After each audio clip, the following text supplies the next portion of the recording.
कोयटा समेत मुख्तलिफ अजला में सरकारी अस्पतालों में अद्वियात नापैद। किला अब्दुल्ला में रीजनल हेल्थ सेंटर की अद्वियात निजी मेडिकल स्टोर्स पर बिकने लगी।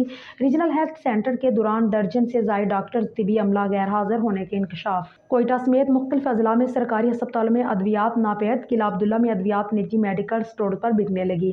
रीजनल हेल्थ सेंटर किला अब्दुल्ला के 2 दर्जन से ज़ायद डॉक्टर्स तिबी अमला गैर हाजिर होने के इंकशाफ हुआ है। तफसीलात के मुताबिक कोयटा समेत बलोचिस्तान के मुख्तलिफ अजला में सरकारी अस्पतालों में अद्वियात नापैद हो गई। सिविल अस्पताल बुलान मेडिकल कम्प्लेक्स और दीगर के लिए अद्वियात की मद में करोड़ों रुपए बजट होने के बावजूद अद्वियात नापैद हो गई। एक मरीज के रिश्तेदार ने बताया कि हमने एक डोज सरकारी जबकि बाकी अपने पैसों से खरीद कर लाए हैं।